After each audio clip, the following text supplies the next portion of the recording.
ఇక్కడ నామరూపాలను సృష్టించేటువంటిది ఆకాశం కాదు, ఆకాశం కన్నా భిన్నమైనటువంటి పరమాత్మ అని చెప్పావు.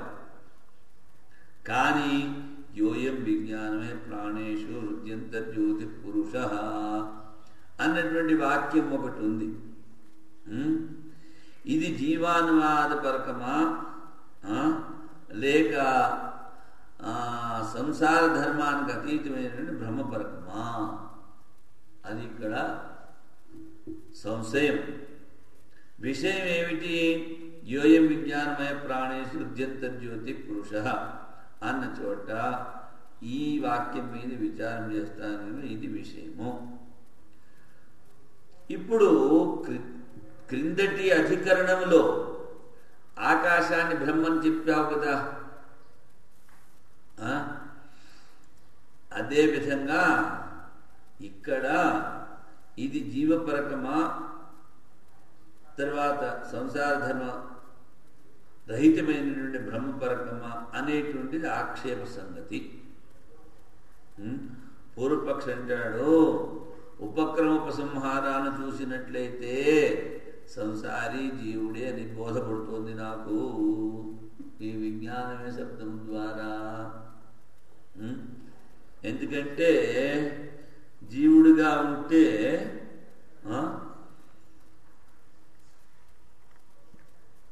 ఎక్కువ చింత చేయవలసిన అవసరం లేదు. శాస్త్రాలు చదవక్కర్లేదు, జపధ్యానాలు చదవక్కర్లేదు. ఎలా కావాలంటే అలాగా జీవితాన్ని నడపచ్చు. అందుకని జీవుడే బాగున్నాడు, సంసారంలోనే ఉంటాను అంటాడు. ఎవడు? పూర్వపక్షి. సిద్ధాంత అంటాడు, జీవాత్మ లోకంలో ప్రసిద్ధం, కానీ ఆ జీవాత్మ నుంచి వేరు చేసి బ్రహ్మని ప్రతిపాదించాలి ఇక్కడ.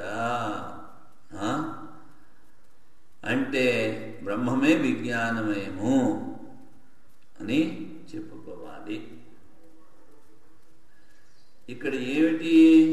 పూర్వపక్షి చాలా ఎక్కువ చెప్తాడు. విజ్ఞానమేమో అంటే మామూలుగా జీవుడనే అర్థము. మరి ఇక్కడ బ్రహ్మమును ఎందుకు చెప్పుకోవాలన్నది చెప్తున్నారు. యోయం విజ్ఞానమే ప్రాణేషు హృద్యంతర్జ్యోతి పురుష స సమాన సన్ముభో లోక వరుసించరతి. ఈ జీవుడు ప్రాణాల ద్వారా ప్రాణాల్లో ఉండి హృద్యంతర్జ్యోతి, హృదయంలో జ్యోతి స్వరూపుడు, పురిశేతే పురుష, ఈ శరీరంలో ఉండి ఈ జాగ్రత్త లోకము స్వప్న లోకము ఈ రెండింటిలోనూ సంచరిస్తూ ఉంటాడు అని మనం చెప్పుకున్న అర్థం భారతీయ స్వాములు చెప్తున్నారు. అస్య అయం అర్థ విజ్ఞానమయో లింగ శరీరమయ. విజ్ఞానం అంటే లింగ శరీరంతో ఉన్నటువంటి వాడు. తేన స్థూల దేహ వ్యతిరేక సిద్ధ, స్థూల దేహం కన్నా వేరు. ప్రాణేషు చక్షురాది ఇంద్రియేషు, ప్రాణాది వాయుషు చ, ప్రాణేషు అంటే ఇంద్రియములలో, హృది అంతఃకరణే, సప్తమి విభక్తి ఆధారత్వ నిర్దేశాత్ ఆధేయస్య పురుషస్య ఇంద్రియ వాయు మనోతిరిక్తత్వం సిద్ధం. ఇప్పుడు చూడండి, ఆయన విశ్లేషణ చేసి చెప్తున్నారు. ఎవరు? భారతీయ తీర్థ స్వాములు వారు, విద్యారణ్య గురువులు. హృద్యంతర జ్యోతి అన్న పదం వచ్చింది ఈ మంత్రంలో. అందుకని హృది అంటే అంతఃకరణము, అంతఃకరణే అంటే సప్తమి. నిన్న చెప్పాం, నువ్వెక్కడ కూర్చున్నావు అంటే చాప మీద కూర్చున్నావు. అధికరణం ఏమిటి? చాప. అదేవిధంగా సప్తమి విభక్తి ఇక్కడ చెప్పారు కనుక ఆధారత్వ నిర్దేశా, హృది అన్నది ఆధారం కదా. ఆధేయస్య పురుషస్య, మరి నువ్వు ఎక్కడ కూర్చున్నావు అంటే చాప. చాప ఆధారము, నువ్వు ఆధేయం. మరి ఆధేయమైనటువంటి పురుషుడు అన్నాము ఇక్కడ. పురుష అన్నప్పుడు ఇంద్రియ వాయు మనోతిరిక్తం సిద్ధం పురుష. ఇంద్రియాలు, ప్రాణము, మనస్సునకు అతిరిక్తమైనటువంటి చైతన్యము సిద్ధమైంది అంటాడు. ఎందుకని? ఆధార ఆధేయ భావనముగా తీసుకుంటే హృదయం అంటే అంతఃకరణం, ప్రాణం కూడా వచ్చేస్తుంది, తర్వాత ఇంద్రియాలు కూడా వచ్చేస్తాయి. మనసుంటే అన్నీ పనిచేస్తాయి, మనసు లేకపోతే ఏవి పనిచేయవు. అందుకని హృదయము అన్నది ఆధారమైనది, దానికన్నా అతిరిక్తమైనది ఆధేయము. నువ్వు చాప కాదు కదా. అందుకని హృది అన్నప్పుడు హృదయంలో ఉన్నటువంటి ఆత్మ తీసుకోవాలి అంటాడు విజ్ఞానమయ బాధ. అంతఃశబ్దేన ధీవృత్తిభ్యాం కామ సంకల్పభ్యో వ్యతిరేక సిద్ధ. హృది అన్నాము. హృది అన్నప్పుడు హృదయం ఆధారము, అందులో ఆధేయం చైతన్యము. మరి అంతః అంటే ఈ మనస్సులో అనేకమైనటువంటి సంకల్పాలు ఏర్పడుతూ ఉంటాయి. ఆ సంకల్పాలు ఆ వృత్తులన్నింటిలోనూ ప్రతిబింబించేటువంటిది చైతన్యము. అంతా అంటే మనస్సులో ఏర్పడినటువంటి అంతఃకరణ వృత్తుల లోపల ఉన్నటువంటి ప్రతిబింబించిన చైతన్యాన్ని తీసుకోనాయన. చూడండి, హృది అంతః ధీవృత్తిభ్య కామ సంకల్పాదిభ్యో బుద్ధి పరిణామ రూపాణం తాసాం వృత్తీనాం బహిర్భావాత్. అవి ఎందుకంటే బుద్ధిలో ఉన్నటువంటి ఈ వృత్తులన్నీ బహిర్ముఖములు కనుక అంతర్ముఖములు కావు. అంతః అంటే బుద్ధి వృత్తుల్లో ప్రతిబింబించినటువంటి చైతన్యము. ఏవంచ సతి స్థూల దేహ ఇంద్రియేభ్య ప్రాణవాయుభ్యో అంతఃకరణాత్ తద్ వృత్తిభ్యశ్చ వ్యతిరిక్త. ఇలా అర్థం చెప్తే ఏమిటవుతుంది? ఈ స్థూల దేహానికన్నా, ఈ ప్రాణానికన్నా, ఆ మనసు కన్నా అతిరిక్తమైనటువంటి వస్తువు అని తేలుతుంది. తేషాం సాక్షిత్వేన చిజ్యోతి స్వరూప. అంతః హృది అంతర్జ్యోతి. ఈ జ్యోతి శబ్దానికి ఏమిటి అర్థం చెప్తావు? ఈ శరీరం, మనసు, బుద్ధి, ఇంద్రియాలకి సాక్షిగా ఉన్నటువంటి చైతన్య జ్యోతి, వాడు పురుషుడు. చూడండి ఎంతవరకు చెప్పాడు. ఇత్యుక్తం భవతి సచ పురుషో లింగ శరీర తాదాత్మ్య అధ్యాసేన లింగ శరీరేణ సమాన. లింగ శరీరంతో ఆ జీవుడు తాదాత్మ్యాన్ని పొంది లింగ శరీరంలాగా ఉండి ఇహలోక పరలోకం అనుసంచరతి. ఈ లోకము పరలోకము తిరుగుతూ ఉంటాడు. విజ్ఞానమయో అన్నప్పుడు విజ్ఞానమయో జీవో భవితుమర్హతి. ఉభౌ లోకం అనుసంచరతి అన్నప్పుడు ఇక్కడ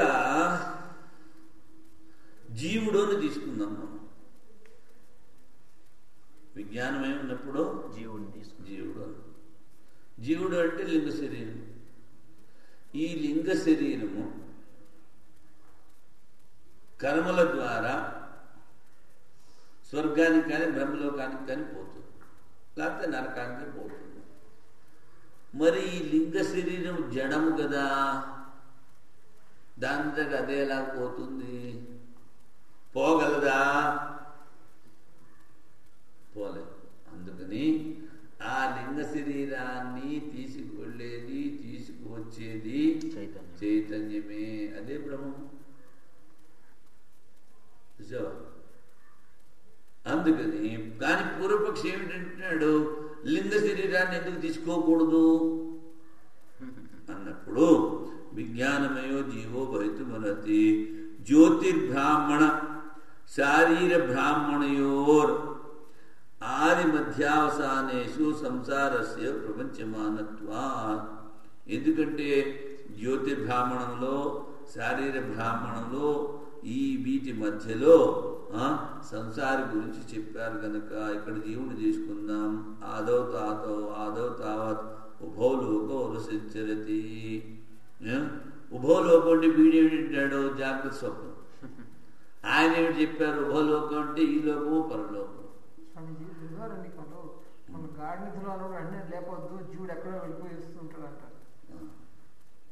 గాఢ నిద్రలో ఉన్నప్పుడు ఇప్పుడు వాడు సూక్ష్మ శరీరంలో ఉన్నాడు.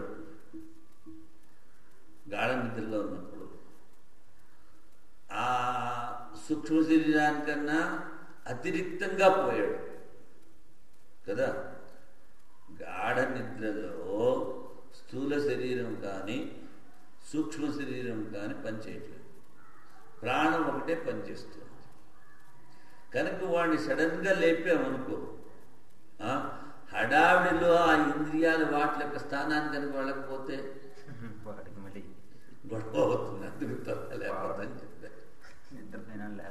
ఆయా గోలకాల్లోకి వెళితే కదా సమంగా పనిచేస్తాయి. అందుకని హడావిడిగా కనుక లేపినట్లయితే త్వరగా మళ్ళీ హాస్పిటల్ తీసుకెళ్ళాలి పిచ్చివాడంటారు. ఎందుకంటే ఒక గోలకంలోకి వెళ్ళాల్సింది ఇంకో గోలకంలో పెట్టుకుంటారు. ఇప్పుడు స్థూల దేహానికి బోధ లేదు, సూక్ష్మానికి కూడా బోధ లేదు, కేవలం ప్రాణం ఒకటి. అంటే ఏమిటి? ఈ ఇంద్రియాలు మనస్సు ప్రాణంలో లీనమైపోయే సుషుప్తిలో. అంటే జీవుడు ఎక్కడో సంచారం చేస్తుంటాడు, వాడు రాలేదనుకోండి ఈ ప్లేస్ కి. అది స్వప్నంలో. ఇప్పుడు గాఢ నిద్రను మీరు అన్నారు కనుక, గాఢ నిద్రలో ప్రాణం ఒకటే ఉంది, ఇంద్రియాల మనస్సు ప్రాణంలో లీనమయ్యాలి. మరి ఆ ప్రాణంలో లీనమైన ఇంద్రియాలు ఈ మనస్సు వాటి స్థానానికి చేరాలి కదా. గబుక్కులు లేనప్పుడు చేరకపోతే ఇబ్బంది అవుతుంది. అందుకు మెల్లిమెల్లిగా లేపండి.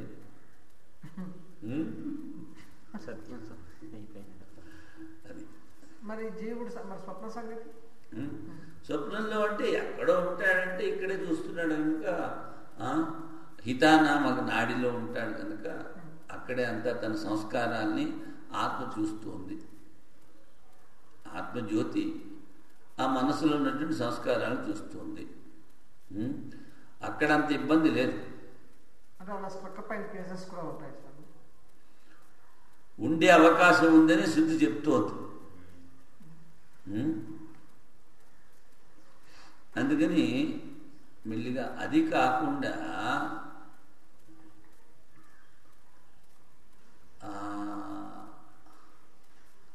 ఇంకో దృష్టాంతం ఏదో వస్తుంది కదా, దృప్త బాలాకి. ఆ దృప్త బాలాకి బ్రహ్మతే బ్రహ్మాణి అంటాడు. ఆ రాజుగారి దగ్గరికి వెళ్ళి నీకు బ్రహ్మ చెప్తాను అంటాడు. అని చెప్పి ఆ సూర్యుల్లో బ్రహ్మ ఉన్నాడు, ఈ చంద్రుల్లో బ్రహ్మ ఉన్నాడు, ఏవో చెప్పుకొస్తాడు. అసలు బ్రహ్మను వదిలిపెట్టేసేసి అప్పుడు చెప్తాడు, నాయన ఇంతేనా ఇంకా ఏమన్నా నీకు తెలుసా అని. నాకు ఇంకేం తెలియదు అంటాడు. అంటే నేను తీసుకెళ్తాను పదా అని వాడు బ్రహ్మకి ఏవేవైతే పేర్లు చెప్పాడో ఆ పేర్లన్నీ చెప్పి ఈ రాజుగారు ఆ పడుకున్న వాడిని లేపుదామని చూస్తాడు. ఏ పేరు చెప్పినా వాడు లేవడు.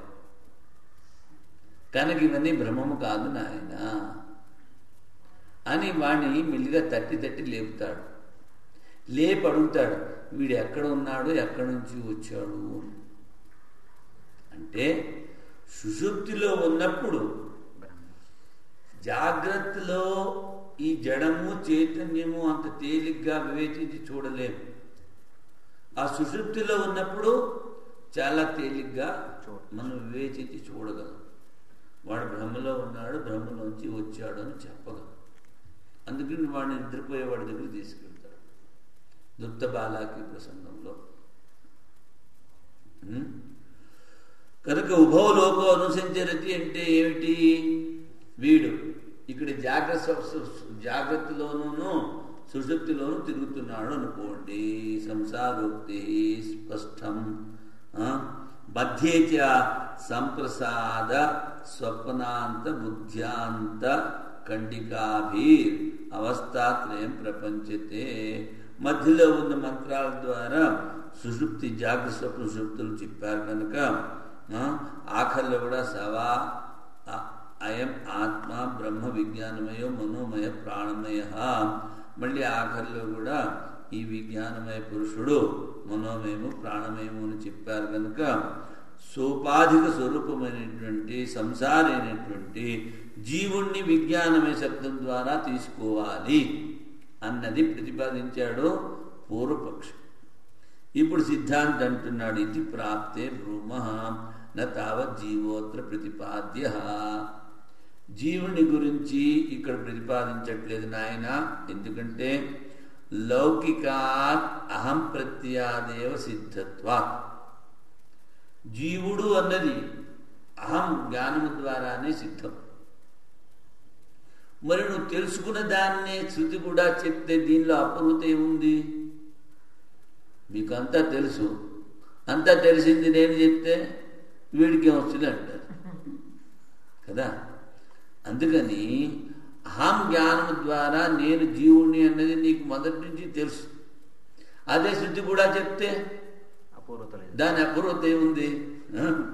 అందుకని కిమర్థం తర్హి జీవాది అభిధానం ఇది చేత్ ప్రాణాది ఉపాధిభ్యో వేక్తుం. ఆ ప్రాణము, ఆ లింగ శరీరము, ఆ మనస్సు వీటి నుంచి వేరు చేయడానికని జీవుని అనువదించి ఇక్కడ చెప్పారు. అంతేకాని ప్రతిపాదించవలసింది జీవుడు కాదు. మధ్యేపి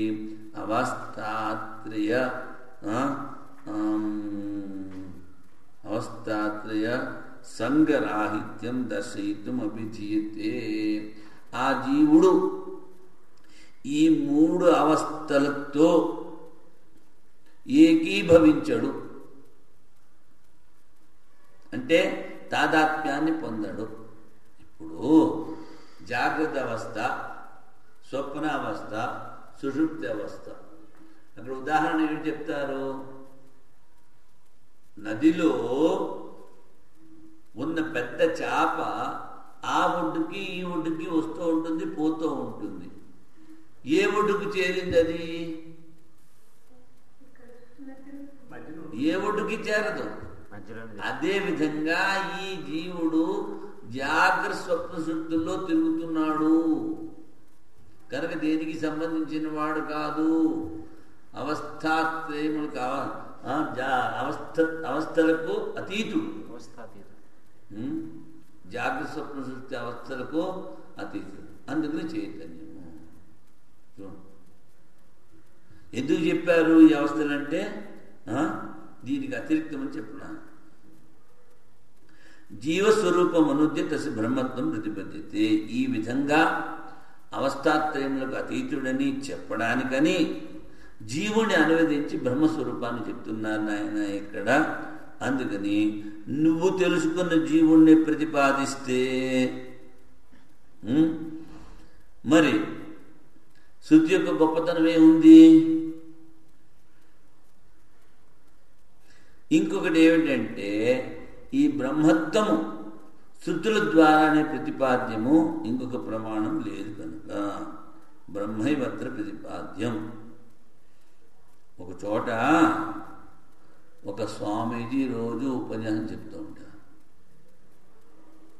ఆయన ముసలాయన, మంచి అనుభవజ్ఞుడు. ఒక ఆవిడ వచ్చి కూర్చుని అంతా అయిన తర్వాత చెప్పేది, మీరేం చెప్పారో అంతా నాకు మొదటి నుంచే తెలుసాను. రోజు ఇంతేనా మీరు చెప్పింది? అక్కడ చెప్పింది ఊరికి వినకుండా ఆయన అనుకున్నాడు దీనికి మంచి గుణపాఠం చెప్పాలి అని. అక్కడ మహారాష్ట్రలో పూరణపూడి చేస్తారు. మనం బొబ్బట్లు అంటాం, వాళ్ళు పూరణపూడి. సరే కథ చెప్తూ ఆయన ఆ రోజున పూరణపూడి అని మొదలుపెట్టాడు. ఆవిడికి తెలియదు పూరణపూడి. సరే కథ అంతా అయిన తర్వాత స్వామీజీ ఎలా చేస్తారు అని అడిగి, ఇది వద్దమ్మా, నువ్వు నేర్చుకోవద్దు, దీంట్లో చాలా తంటాలు ఉన్నాయి, చాలా కష్టాలు పడాల్సి వస్తుంది, ఎందుకులే వద్దు. అసలు ఎందుకు మొదలు పెట్టాడు? ఆవిడకు కూడా పాఠం చెప్పడానికి. ఏమన్నా అంటే రోజు వినేసి ఇదంతా నాకు తెలుసులే నేను. మరి ఎందుకు వచ్చినట్టు వినడానికి? సరే ఇంకా వద్దు స్వామిజీ మీరు చెప్పండి, లేకపోతే నాకు చాలా కష్టం అవుతుంది, మరి నీకు చాలా కష్టాలు పడాల్సి వస్తుంది చెప్పేదంటే పర్వాలేదు చెప్పండి స్వామిజీ నేను వెళ్ళి చేస్తాను అంటే దీనికి చాలా నియమాలు ఉన్నాయి. ఏమిటి నియమాలు అంటే, నువ్వు ఇది చేయడానికి మొదలుపెట్టినప్పుడు ఇంట్లో ఎవరు ఉండకూడదు, నువ్వు వస్త్రహీనంగా ఉండాలి, తర్వాత మొహానికి బొగ్గు రాసుకోవాలి, జుట్టు విరబోసుకోవాలి, ఇలాంటివన్నీ చెప్పాడు. సరే ఇలా చేయాలని చెప్పాడు. అలాగే అంతా చేసి పెరిమిటిని ఆయన మాస్టర్ గారు అనమాట ఆయన పంపించింది. ఇంకా అన్నీ మొదలుపెట్టి ఆ జుట్టు విరబోసుకుంది, ఇలా మొహానికి మసి రాసుకుంది, బట్టలకి పారేసేసి ఒంటింట్లో కూర్చుని పూరణ పొడి చేయడం మొదలుపెట్టింది.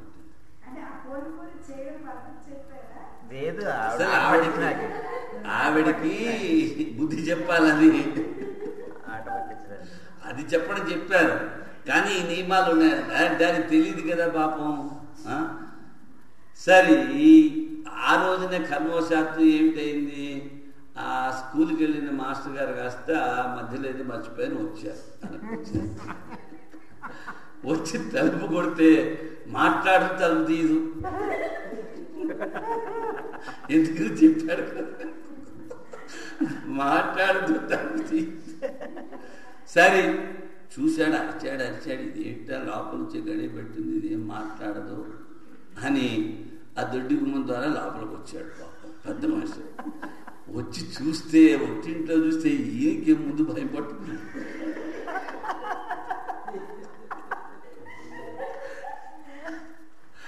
సరే ఇంకా కొంచెం ముందుకెళ్ళాడు. ముందుకెళ్ళి అదేమో మొహం అవతల పక్క ఉంది, పక్క నుంచి చూస్తున్నాడు, ఇది నా పెళ్ళామా అవునా కాదు. మొత్తానికి ఎలాగోలా నిర్ణయించుకున్నాడు, ఇది నా పెళ్ళామని. నీకేం పోయే కాలం వచ్చిందే, మాట్లాడవు, తలుపు తీయు అని ఒక దుడ్డు కథ తీసి బాగాడు గట్టిగాను.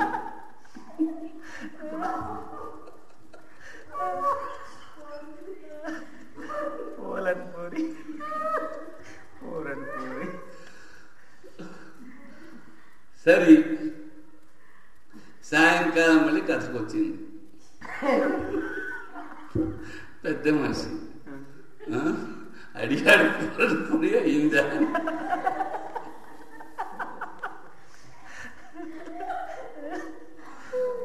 అప్పుడు అర్థం చేసుకుందన్నమాట, నాకు తెలుసు అని చెప్పకూడదు అని. అలాగే ఇక్కడ నీకు నేను జీవుని అని తెలుసు, అదే మరి వేదాంతం శాస్త్రంలో కూడా చెప్తే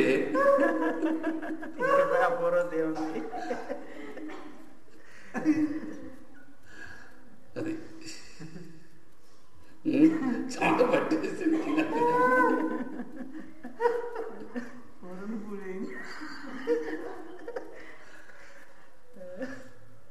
మరి ఈ పాదం అయిపోయింది, దీని సంఖ్య ఎప్పుడు చెప్తామా? సాయంకాలం. సూత్రాలు చెప్పుకోలేదు స్వామి, సూత్రాలు ఇందులో నాకేం కనిపించట్లేదు. రెండు ఉన్నాయా? ఓహో ఇంకా పాఠం ఉందన్నమాట. నేను అయిపోయిందేమో అనుకుని మొదలు పెట్టాను.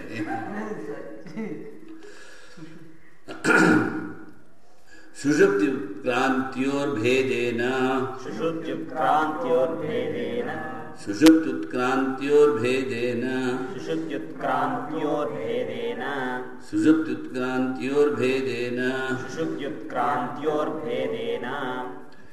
శరీరాత్ భేదేన పరమేశ్వరస్య ప్రతిపాదనం. శరీరము కన్నా భిన్నమైనటువంటి పరమేశ్వరుణ్ణి ఇక్కడ ప్రతిపాదించారు, చెప్పారు. సుషుప్తి ఉత్క్రాంత్యోర్వేధేన. సుషుప్తి అంటే సుషుప్తావస్థ, ఉత్క్రాంతి అంటే ఆ జీవుడు శరీరాన్ని వదిలిపెట్టి బయటకు పోవడం. ఈ రెండిటికన్నా భిన్నంగా చెప్పారు అంటాడు. భేదేన ఎలాగా? పరమేశ్వరోపదేశ పరం ఏవం వాక్యం కుతః సుషుప్తి ఉత్క్రాంత్యో శరీరాద్ భేదేన పరమేశ్వరస్య ఉపదేశ. శరీరం కన్నా భిన్నమైనటువంటి ఆ పరమేశ్వరుని ఇక్కడ చెప్పారు. సుషుప్తో, సుషుప్తిలో ఏమిటవుతుంది? అయం పురుష ప్రజ్ఞానేన ఆత్మనా సంపరిష్వక్తః న బాహ్యం కించన వేదనాంతరం. ఈ పురుషుడు ఆ ప్రజ్ఞాన ఆత్మతో ఏకీభవించి, అంటే ఆత్మతో ఏకీభవించి, నా బాహ్యం నా అంతరం కించిత్ వేద, లోపల వస్తువు కానీ బయట వస్తువు కానీ ఏవి తెలుసుకోడు. సుషుప్తిలో ఈ జీవుడు పరమాత్మతో ఏకీభవించి బాహ్యాభ్యంతరాల యొక్క జ్ఞానశూన్యుడై ఉంటాడు అని సుషుప్తి. ఉత్క్రాంతిలో ఏమిటి? అయం శారీర ఆత్మ ప్రజ్ఞేన ఆత్మనాన్వారూఢ ఉత్సర్జన్యాతి. ఈ జీవుడు ఆ ప్రజ్ఞానాత్మతో ఒకటయ్యి శబ్దం చేస్తూ పోతాడు. ఇప్పుడు కోయంబత్తూరు నుంచి బాగా సామాన్లు, దానికి 10 టన్నులు లోడ్ తీసుకోవాలనుకోండి, 15 టన్నులు లోడ్ తీసుకుని ఈ పైకి కొండలు ఎక్కుతున్నప్పుడు ఆ లారీ శబ్దం ఎలా ఉంటుంది? గర్ర గర్ర గర్రని కొంచెం కొంచెం కొంచెం మూట. దానంటారు ఉత్సర్జన్యాతి అని. ఉత్సర్జనం అంటే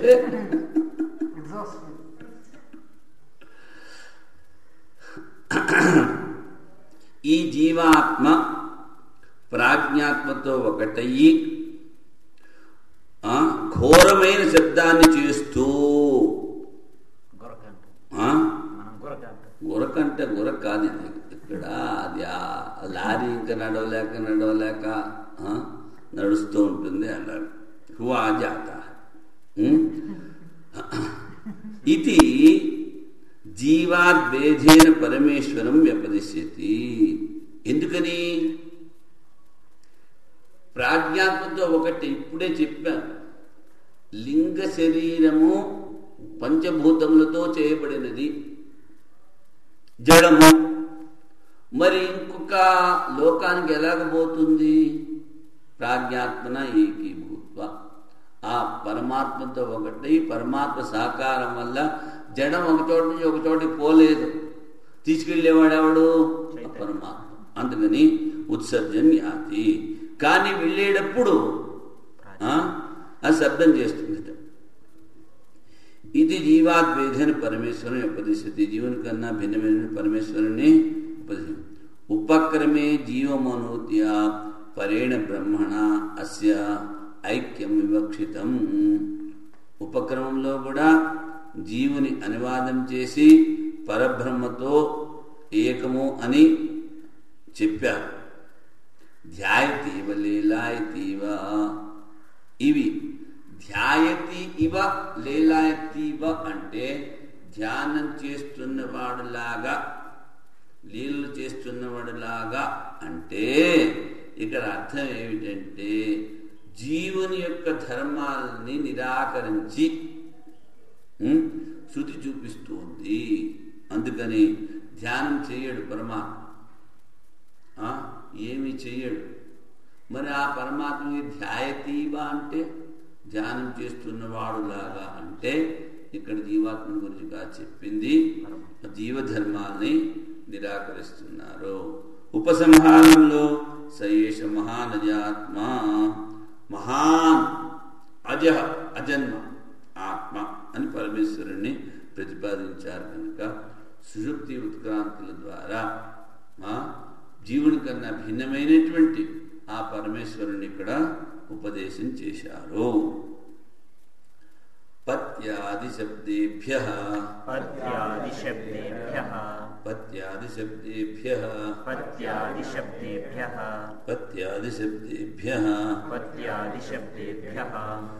పతి పాతీతి పతి పాలించేవాడు అని కూడా చెప్పారు. ఏమిటి? సర్వస్య వశీ, అందరినీ తన వశంలో ఉంచుకుంటాడు. సర్వస్య ఈశానః, అందరినీ శాసిస్తాడు. సర్వస్య అధిపతి, అందరికీ అధిపతి. పతి అని వచ్చింది కదా, పత్య అందరికన్నా అందరికీ అధిపతి. అందరినీ తన శరీరంలో ఉంచుకుంటాడు. సర్వస్య ఈశాన సర్వస్య అధిపతి అని ఈ పత్యాది శబ్దముల ద్వారా ఏమిటి చెప్పారు? అసంసారిత్వం చెప్పారు. జీవుడికి సంసారం ఉంది కనుక అసంసారిత్వం చెప్పారు. కనుక ఇక్కడ పరమాత్మ ఎలాగా? సర్వస్య వశి, అందరినీ వశంలో ఉంచుకుంటాడు. సర్వస్య ఈశాన, అందరినీ శాసిస్తాడు. అందరికీ అధిపతి అని అసంసారిత్వ ధర్మాలు చెప్పారు. కనుక ఆఖరిలో ఇక్కడ పరబ్రహ్మనే తీసుకోవాలి, జీవుణ్ణి కాదు. ఈ విధంగా 3వ అధ్యాయం అయింది కదా. 3వ పాదం మొదటి అధ్యాయంలో 3వ పాదం ఇంకా సంక్షిప్తార్థం, ఈ పాద సంక్షిప్తార్థం ఉంది ఇంకా.